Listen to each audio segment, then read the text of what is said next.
100 நாள் 100 post 0 excuses அப்படின்னு தான் சொல்லணும். நாம இந்த சோஷியல் மீடியாவை ஸ்டார்ட் பண்ணி கிட்டத்தட்ட 100 நாள் ஆயிட்டுங்க. இன்னைக்கு தான் ஸ்டார்ட் பண்ண மாதிரி இருக்குது. பட் 100 டேஸ் போயிட்டு இந்த 100 டேஸ்லேயும் 100 நாளைக்கு 100 வீடியோஸை தவறாமல் போட்டுருக்கோம். இதில் ஃபெஸ்டிவல் வந்துச்சு இருந்தாலும் போட்டோம். டீம் சில டைமில் ஆஃப்லைனில் இருந்தாங்க இருந்தாலும் போட்டோம். சில டைமில் வீடியோ கூட இல்லை அப்பயும் நம்ம வீடியோஸை வந்து போட்டோம். ஸோ அந்த டீட்டெயில் தான் இந்த வீடியோவில் கொஞ்சம் டீட்டெயிலாக ஷேர் பண்ண போகிறேன். ஸோ உங்களுக்கும் அது யூஸ் ஆகும் அப்படின்னு சொல்கிறதுக்காக. எல்லாரும் கன்சிஸ்டன்சியை பற்றி பேசுவாங்க. பட் இருந்தாலும் ஃபியூ ஆஃப் தெம்னா அந்த கன்சிஸ்டன்சியை ஃபாலோ பண்ணுவாங்க. ஸோ அதில் நாமளும் ஒருத்தங்க. இது பண்ணுறது ஈஸியாக அப்படின்னு கேட்டால் டெஃபினட்டாக கிடையாதுங்க. ஏன்னா நான் சொன்ன மாதிரியே சில டைம்ஸில் டீம் அவைலபிள் இல்லாமல் இருப்பாங்க, ஆஃப்லைனில் இருப்பாங்க. சில டேஸில் ஃபெஸ்டிவல் வந்துச்சு. அது மட்டும் இல்லாமல் சில டேஸில் டெக்னிக்கல் எரர் கூட வீடியோஸ் இல்லாத சில டைமில் டெக்னிக்கல் எரர் கூட வந்துச்சு.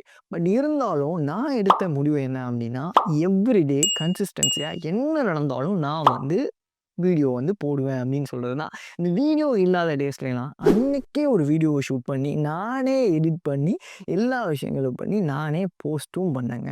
ஸோ இந்த மாதிரி ஒவ்வொரு டேஸும் ஈவன் சம் டேஸ்லாம் ரொம்ப பிஸி ஷெடியூலில் இருக்கும். மீட்டிங்ஸ் இருக்கும், சேல்ஸ் க்ரோத் பார்க்கணும், என்ன ஒரு கம்பெனிட்டிவ் சிஇஓ. ஸோ கோர்ஸ் பிஸியாக இருப்போம். இருந்தாலும் இந்த விஷயத்த டிசிப்ளினாக பண்ணோங்க. ஸோ இதனோட ரிசல்ட்ஸ் பார்த்தீங்கன்னா டிக்டாக்ல 47,000 ஃபாலோவர்ஸ் நமக்கு கிடைச்சாங்க.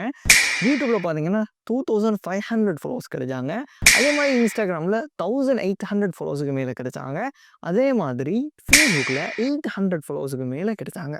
100 வீடியோ போட்டதுக்கு இந்த 2000 ஃபாலோவர்ஸ் தானே உங்களுக்கு கிடைச்சாங்க அப்படின்னு கேட்டிங்கன்னா, ஆமாங்க. ஏன் அப்படின்னா இவங்க எல்லாருமே ரியலான நம்மளுடைய ஸ்டோரியை ஃபாலோ பண்ணுற ஒரு முக்கியமான எனக்கு ரொம்ப பிடிச்ச ஹியூமன்ஸ். நம்ம ஸ்லோவாக பில்ட் ஆகினாலும் ரொம்ப ஸ்ட்ராங்காக பில்ட் ஆகிறோம் அப்படின்னு சொல்கிறத நான் நம்புகிறேன். சம்டைம்ஸ் யாருமே நமக்கு இல்லை அப்படின்னாலும் நான் ஸ்டெப் இன் ஆகி இந்த விஷயத்தை ஃபிக்ஸ் பண்ணணும் அப்படின்னு சொல்கிறதுக்காக நான் ஸ்டெப் இன் ஆகிறேன். ஏன்னா ரொம்ப சிம்பிள் தாங்க. உங்களுடைய ட்ரீம்ஸுக்கு நீங்கள் தான் சிஇஓவே தவிர வேறு யாருமே கிடையாது. உங்களுக்கு ஒரு பிரச்சனைனா நீங்கள் தான் வரணும். மற்றவங்களை ப்ளேம் பண்ணிவிட்டு எக்ஸ்கியூஸ் சொல்லிட்டு இருக்கக்கூடாது. இதில் மோரல் ஆஃப் த ஸ்டோரி ரொம்ப சிம்பிள் தாங்க.